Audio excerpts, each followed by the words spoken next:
one thing I want to admit, you did this one thing and I was so with it. It's this one thing you did. What's good, fellas? It's Lil Common and I'm back again with another video, so let's get into it. I know what y'all here for. Can Gojo survive in a Berserk verse?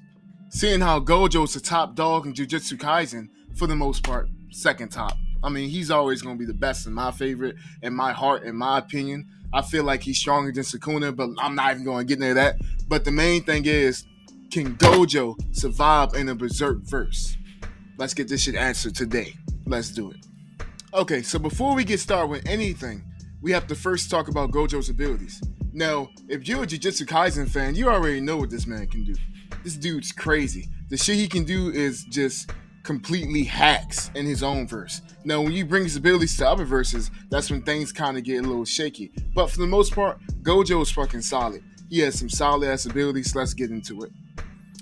So Gojo has his ability called Limitless. So you might be wondering, what is Limitless? So Limitless is basically a curse technique which allows him to control gravity. Now you might be wondering, how can he control gravity? Now let me get in that. So he has 4 main abilities that all come from Limitless. So the first one is Infinity. Infinity is a neutral ability which allows him to put an infinite amount of space between you and him. Meaning that if I was to try to punch Satoru Gojo, when my punch would try to get close to him, it will be half in space every time I get closer. So say it's 1, then 0.5, then 0.25, and then it will continue to halve forever, meaning that the punch would never touch him. So that means this man has ultimate lockdown defense. Unless you have an ability which can bypass space entirely, you cannot touch Gojo. So just off that, this dude's broken. Okay, so Gojo's second ability is called Blue. So Blue pretty much just allows him to pull you towards him. He can pick you up and lift you up with Blue and basically pull you anywhere he wants to pull you, which is pretty cool. And then his third ability is Red. So when Gojo uses Red, he can push you. So no matter where you are, if he hits you with his Red ability, he can push you extremely far. And this is where things get really fun. He can take Blue and Red and make purple. Now, if you don't watch Jujutsu Kaisen, you might be like, what the fuck are he talking? Like, what is he talking about? You sound dumb as shit. Of course, if you take Blue and Red, you get purple. But you see, with Gojo's ability, Blue pulls, Red pushes. So if Blue pulls and Red pushes, what does that mean?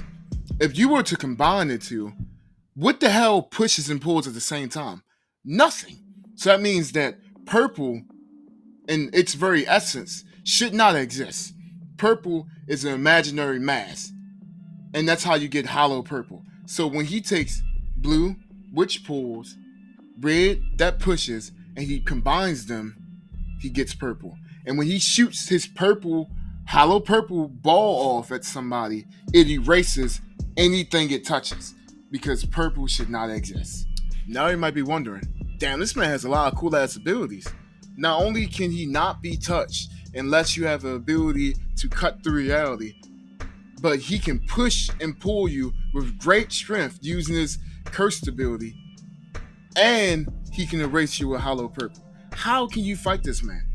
Who in Berserk is worthy to take this man down? Who is strong enough to fuck with him? Now, before you start asking them questions, let me just tell you, good sir, Gojo has some more abilities. So not only can he do all that other amazing shit, he can also heal. Yes, I said it. This man can fucking heal.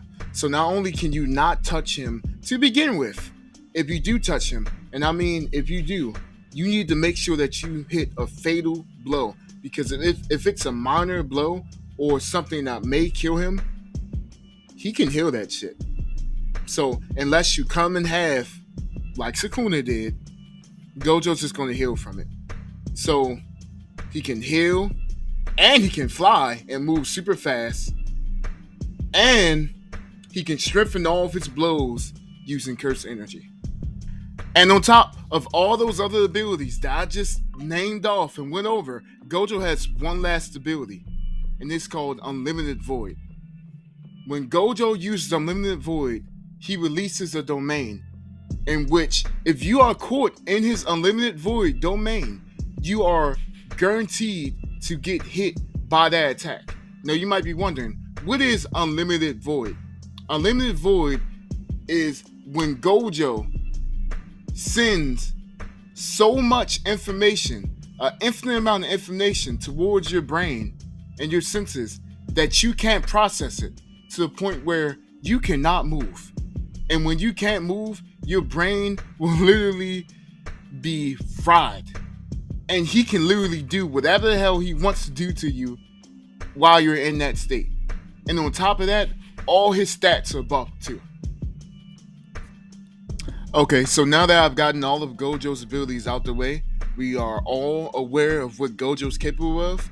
Now, let's start comparing and seeing how he would actually do against the big threats of the Berserk verse. Starting with the main ones, and that's the apostles, the low tier, regular beheaded apostles.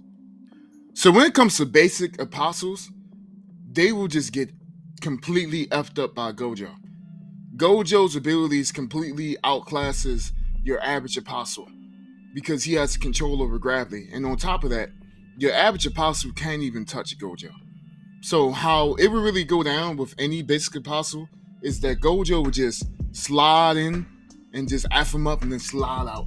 And he would do it completely unarmed and unharmed at all. And unarmed. Like, he would just completely just go F them all up. Because when it comes to Berserk, Guts is effing up regular apostles. Guts don't have half of what Gojo has.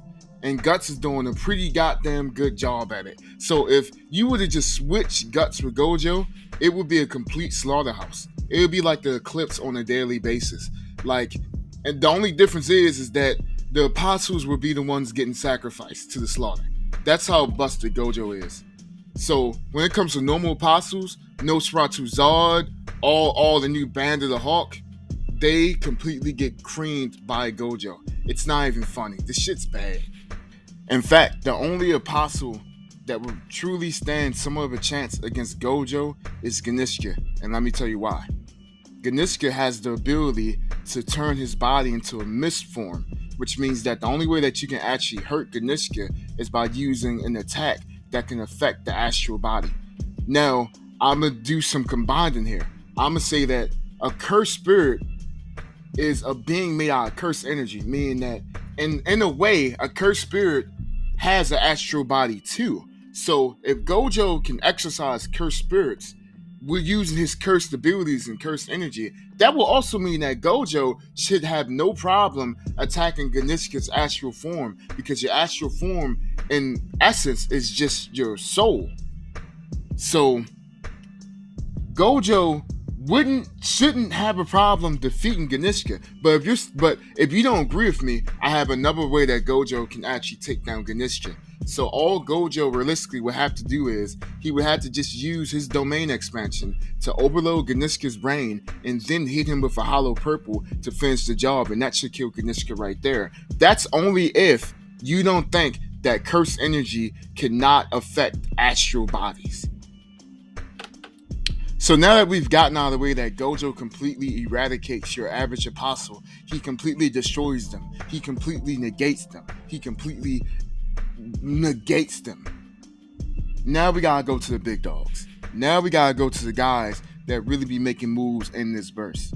There's only 5 of them: the God Hand and the Skull Knight. So let's get into it. So starting off with the Skull Knight. Skull Knight is the only character in Berserk, in my humble opinion, that has the ability to actually kill Gojo. So remember in Jujutsu Kaisen, when Sukuna killed Gojo, he used the world cutting slash. When he made that slash, he made a slash that didn't really cut Gojo. The slash cut reality itself. So seeing how Skull Knight has his sword, the sword of actuation, which has the ability to cut through the astral plane and the physical world. That's actually the only weapon in Berserk that can actually bypass infinity. So if Gojo's caught lacking, if Gojo doesn't take Skull Knight seriously, if Gojo is not completely destroying him off rip, Skull Knight has a chance to kill Gojo. He can easily cut him in half with his sword. But the thing is that I don't think Skull Knight would want to kill Gojo. I feel as though Skull Knight would see Gojo as someone who's exercising and killing apostles, and he'd be like, you know what? Let's team up. I can easily see Skull Knight and Gojo teaming up. So again, Skull Knight is the only character in Berserk that has a chance at actually killing Gojo. And now that leaves the God Hand. Now I'm not gonna lie, this is gonna be a little bit tough. When it comes to the God Hand, what are the God Hand? The God Hand are essentially astral beings that exist in the astral plane that follow the will of evil. They pretty much just control and dictate your basic apostle. And the God Hand get their powers from negative energy. So what does that mean? When I hear that, what are cursed spirits? Cursed spirits are made out of the negative energy of human beings. So pretty much, if you were to take that very same logic from Berserk and to put it in Jujutsu Kaisen, that would mean that the God Hand are just extremely strong cursed spirits. And if that's the case, that would mean that Gojo should be able to exercise the God Hand. Now, we've actually never seen the God Hand astral form be harmed. We've seen Slain have her body harmed by Guts' Dragon Slayer, but that was like a form that she made up out of troll guts. So that doesn't really count. So the God Hand, in my opinion, should be able to be harmed by cursed energy. But that might be somewhat of a stretch. So this is how I actually see a confrontation going down between Gojo and the God Hand. So I see Gojo confronting the God Hand not being really able to affect Gojo because Gojo has his infinity, and it's been shown that the God Hand cannot get through the astral plane without Skull Knight's sword breaking through the veil and combining the two realms. So if they can't bypass the astral plane, then I don't think they could bypass Gojo's infinity, which means that the God Hand can't effectively hurt Gojo. So this fight actually goes two ways pretty much. If you think that Gojo's cursed energy can affect the God Hand, seeing how the God Hand are comprised off of the negative emotions of human beings, which is the very basis of what cursed energy is in Jujutsu Kaisen, the negative energy that comes from the negative emotions from humans, then Gojo can actually hurt the God Hand. But if you think that he cannot, then that means that the God Hand can't be hurt by Gojo, meaning that it's a stalemate. Gojo can't hurt the God Hand can't hurt Gojo. That's how I honestly see everything really going down in the Berserk verse. I see Gojo completely destroying your average apostle. I see Gojo being able to hurt Ganishka with cursed energy in his astral form.